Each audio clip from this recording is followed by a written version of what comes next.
As I crossed the portal into my ready room, I could feel the warmth of a fire burning within. As the portal closed behind me and the grip of where I had just been was washed away by the warmth of the fire, as well as the magics of this entranceway as they cleaned away any grime, grum, or mess that had been caked on me from my week-long excursion. I crossed the room and laid my hand on a garment rack, speaking a word. With another flush of warm, smooth sensation flowing across me, I felt my armor and my gear removed and replaced by the simple trousers, shirt, and vest that were laying on the rack. Looking at my now stored armor and gear, I began to reflect on what I had just left behind. Things were never static within the realms, even when it was just Jamamar herself. Now, with the Age of Stars and the expansion it brings, trying to keep an eye on things was becoming more and more of an issue, and things were starting to slip through the cracks. I was pulled from these thoughts by a soft tone echoing in the room, a chime indicating a message on my Trebicom. As I turned to look at it, the small little device that would sling missives and small packages across the realms, for a small fee of course, and saw the freshly delivered tube. Taking it, opening it, and reading the missive contained rather quickly, I set the tube on the table and went to leave, as I had somewhere to be in not too long. The missive was slid into a pocket on my vest. As I approached the lecture hall a few minutes later, an elf flagged me down. "Sir, that there will be concluding his speech in but a few moments. Here's the list for this month's testees." He handed me a tablet of metal and crystal, a Crystech infotome. Glancing at it, I see the names of the testees with a few glyphs next to each, a shorthand to encapsulate each of these applicants' observed or already known traits. "Thank you. Please inform the Master of Examinations that this shouldn't be a long one. No more than 5 or 10 minutes at tops." "I will head there directly. Thank you as always." With that, he smoothly moved past me and back into the facility. I made my way to the entrance of the hall, hearing the sounds of a great many people starting to clap. Hearing the applause rise, then ebb, I waited for the speaker, Topaz 3-star hunter Farth there, to come through the door. As the dwarf did so, he greeted me with a smile. "Lively bunch, but they're soft," he grumbled dismissively, as was his way. "Aren't they always? That's the point of this."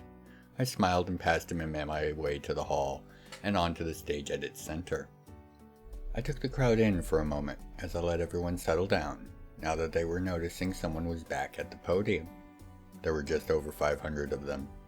At once, too many, and yet not nearly enough.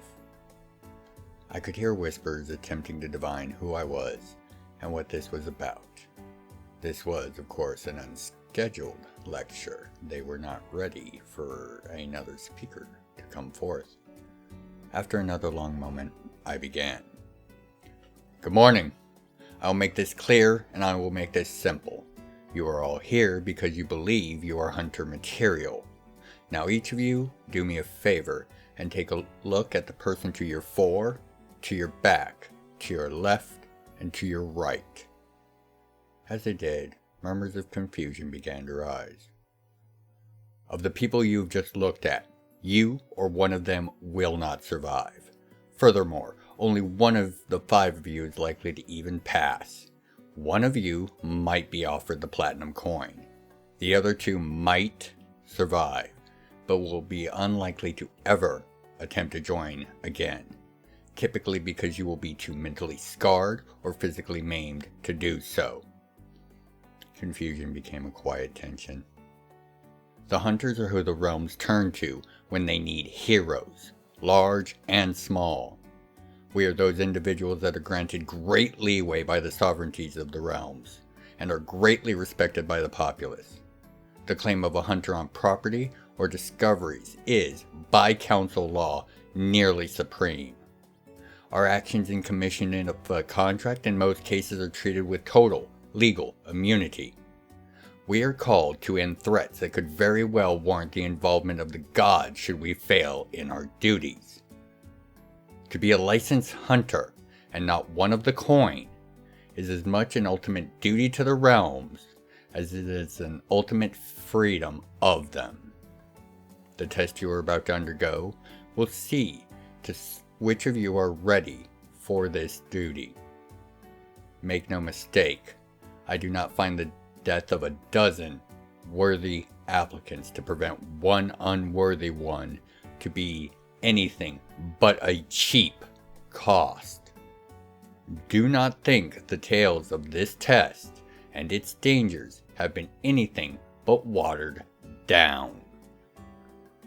The room was quiet as I looked across it. All faces serious and slightly worried, or fearful, as it should be. As Father has instructed you, in the morning you will make your way to your assigned vessels. You will then have 2 weeks to further prepare and finalize any choices you need to. After those 2 weeks, there will be no chance to exit this test.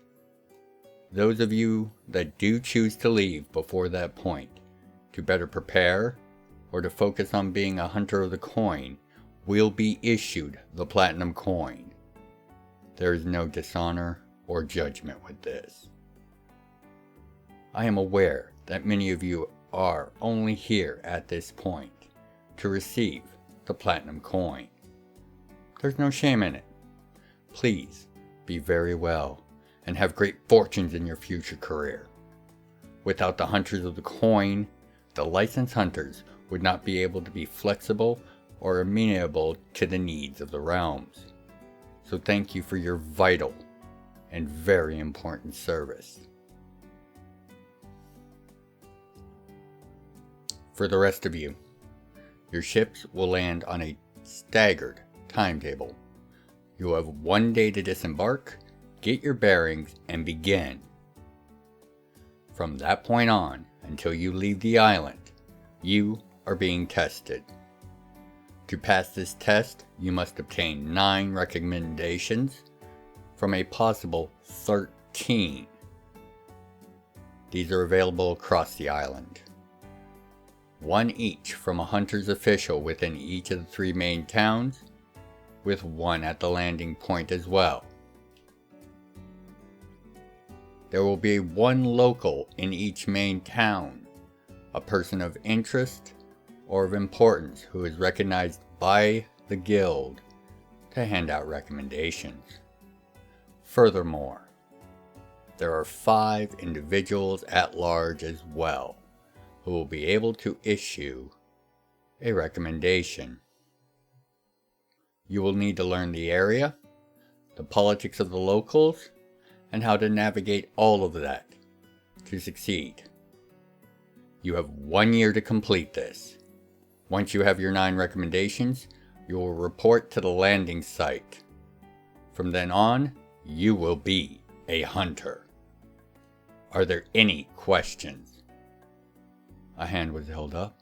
A mannery. I nodded in his direction and he began. Sorry, that's only 12. Sir, apologies. Every instructor we've had this week has introduced themselves. Are we just supposed to know who you are? The pockets of laughter and chuckles were subtly offset by a few sharp intakes of air. A few of the assembled had an idea, it appeared. Good question and well said. The 13th recommendation can be obtained via a special task.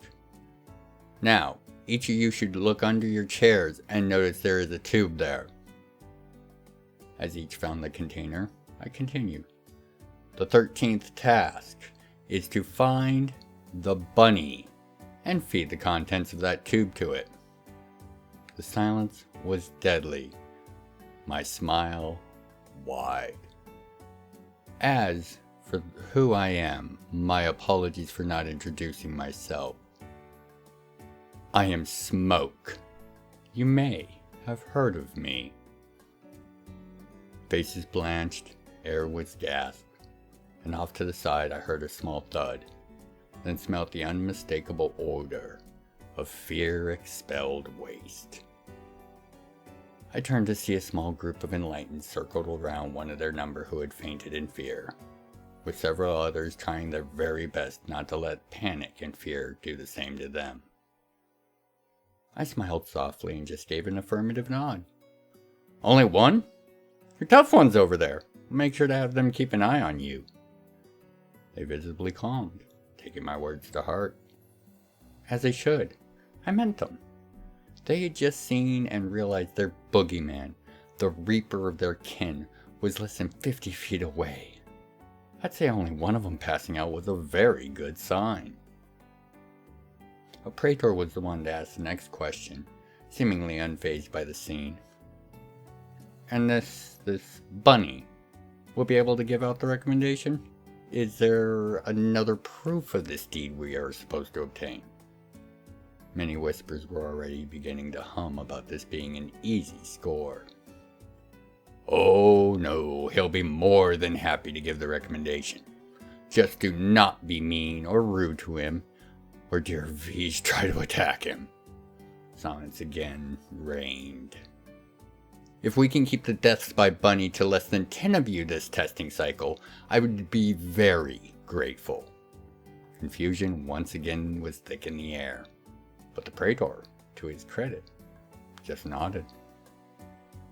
"All that said, you are now aware of what is ahead. You have until morning to make your last acquisitions before the trip. 2 weeks to choose to exit before the test begins after that. By the 9 and 4, good luck. May the bees protect you, and may by your own wits that protection go unnecessary. You are dismissed." I turned and walked out as the assembled tried to make sense of what had just happened. I knew the tales that were told about me. I knew the truth of them as well. It was true. They had not seen what they had expected of the legendary smoke. And many of them would say it wasn't me at all until one of the other instructors confirmed that indeed it was me. This was, of course, intentional. The realms were a place where the mightiest made habit of hiding amongst the meek, to stay grounded and to stay aware. If these younglings were to truly become hunters, they had to understand that this was an utter reality. The hunters were the realm's last line of defense, and they had to be of the highest caliber, of wit, of mind, and of action. "So, how do you really think they're going to fare?" A familiar voice intoned as Lefty fell into step with me as I made my way to the mess for a drink and a meal. "Of the 500 of them, 50 will pass with a star. Another 150 normally, maybe 200. 150 leave with a coin. The rest will die." He grimaced at that. Lefty was a good soul, and hated that such death was required to maintain the quality of the hunters. "You're not on for this testing cycle, Lefty. What brings you around?" "Need to bounce some things off you. Been hearing some strange rumors around the colonies. I'll buy." By the 9 and 4, welcome my perceptive patrons once more to the library, where today we are taking a brief look at the organization known as the Hunters. As always, my good guests, this entry will be just an introduction to this storied and most vital organization within the realms. More entries will come in the future as time and other matters allow. Now, it really should be noted that the term Hunters is a bit of a linguistic cheat, as the many organizations that by their ties overlap and eventually came to form what we call the Hunters still technically exist within its organizational structure, and its members are known by a host of names, generally locally or regionally. However, most simply will use the term hunter when they are writing or they are referring to them in a cross-realm or inter-realm circumstance. In one area, they might be called seekers, or questers, or simply adventurers, but the organization as a whole is generally referred to as the hunters. Thus, it will be for this entry, but the fact that they go by many names is a fact that should not be forgotten or overlooked. It should be noted that there are also two types of commonly considered hunters, the licensed and the coined.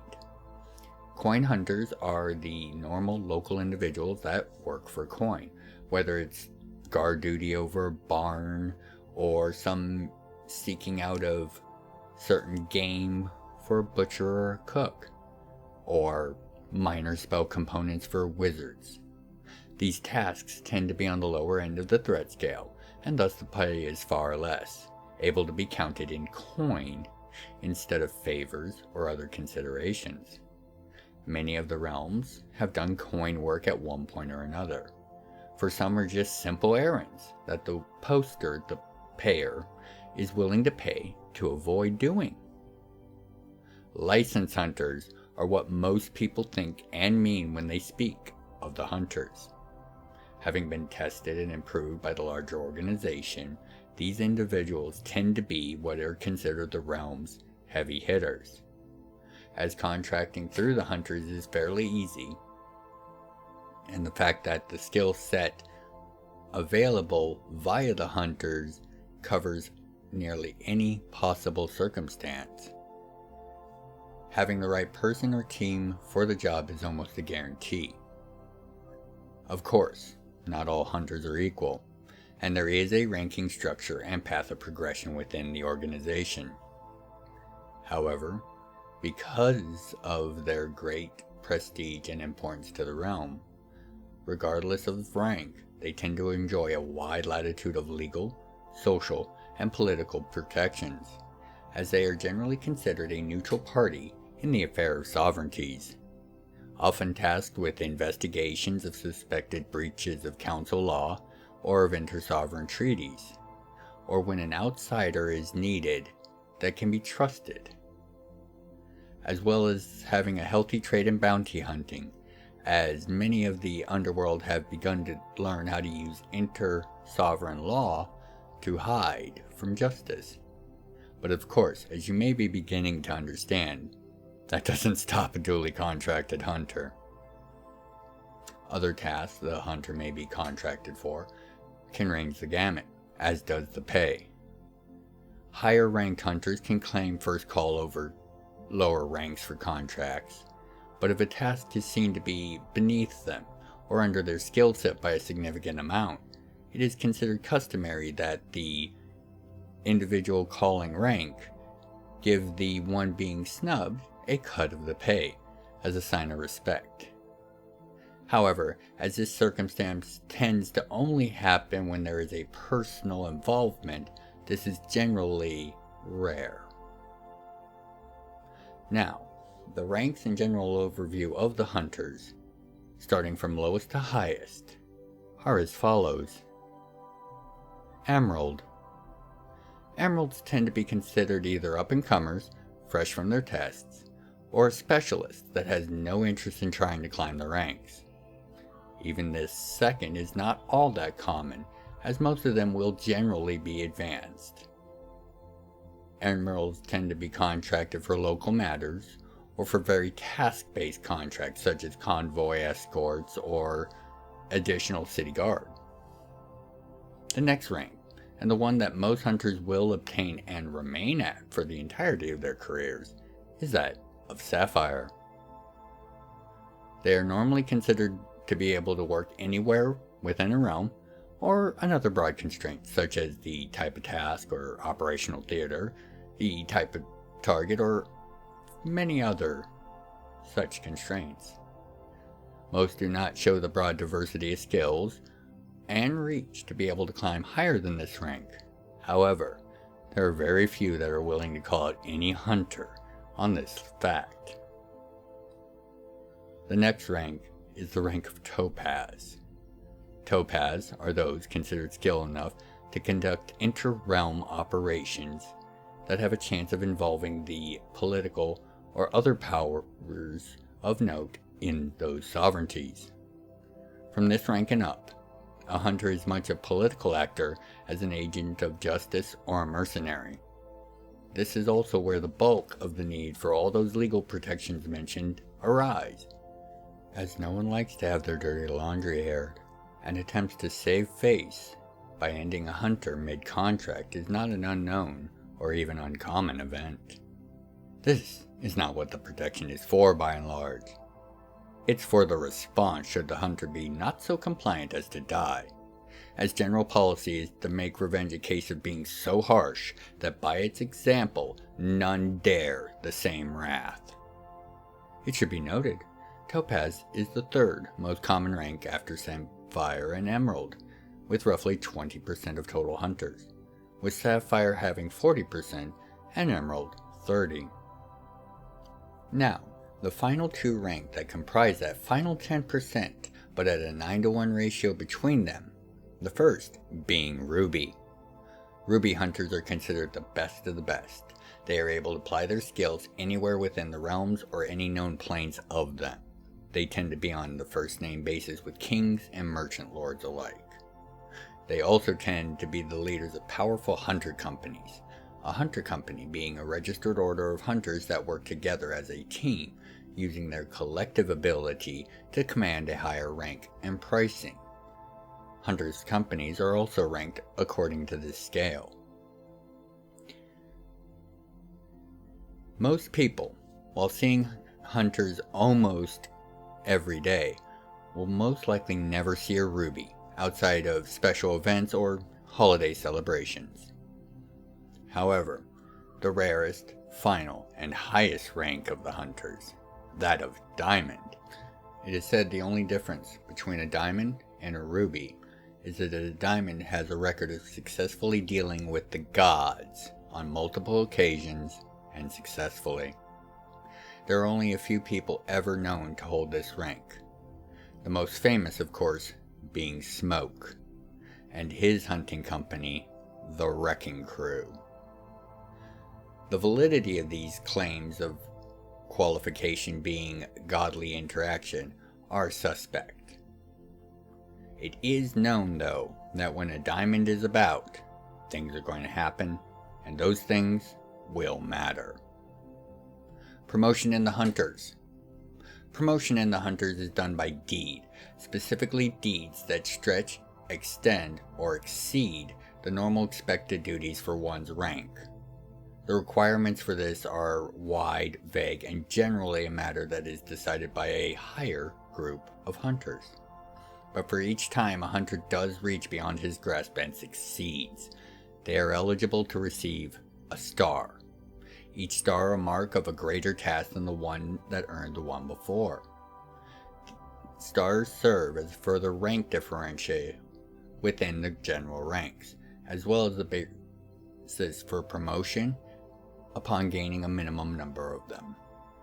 Furthermore, when a hunter gains promotion, they will lose a number of stars, as what was extraordinary for an emerald is just another morning for a sapphire.